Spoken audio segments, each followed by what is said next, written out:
Very sharp, intelligent young man, and he worked his tail off, and whatever you gave him to do, he was going to do it. And arriving in Gettysburg from New Providence, New Jersey, Craig Swanson certainly wasn't the biggest guy on the football team. He stood 5 feet 10 inches tall and weighed in at 190 pounds during a time when Gettysburg was still lining up against Division I competition. Swanson's physical stature proved to be no hurdle when it came to his play on the field, however, and after 2 years playing primarily on special teams and in a reserve role, he earned a starting spot on the defensive line. He just earned it. He just earned it. He just flat out beat everybody out. I'm glad we made that decision, I can tell you that, because he made a lot of plays. You can't always measure somebody by how tall they are or how much they weigh. You measure them by their performance. And, he sure did have a lot of great performances for us. Swanson took a lead role for Gettysburg's defense in his final 2 campaigns. He was the only Bullet to land a spot on the All-Middle-Atlantic Conference team in 1978 after piling up a school record 9 quarterback sacks. As a senior in 1979, Swanson turned in a spectacular final year. He piled up 35 tackles in the first 2 games of the season, and he recorded 3 sacks in 3 separate games. No performance was more outstanding than his play against Bucknell, when he posted 9 tackles, 3 sacks, a blocked punt, and a forced fumble as the Bullets downed the Bison 14-7 in the last ever meeting on the football field between the 2 schools.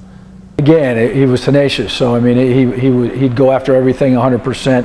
You never had a question about what he was going to do as far as the work that he was going to put in for it. And he played 2 sports. He was also a track guy, so I had him in track for a couple of years before I became the head football coach, and then gave up the track responsibilities. And he was a pole vaulter, if you can figure that out. But that was his mentality, get after it and go. But again, in both sports, he worked really hard. Swanson once again broke the single-season sack record with 13 hits on the quarterback in 1979. Not only did he earn all-conference honors once again, but he was named to the NCAA Division III All-America First Team. He was equally successful off the field, joining fellow co-captain Richard Swartz as the first football academic All-Americans in school history. Swanson closed his career with nearly 200 tackles and a school record 23 sacks.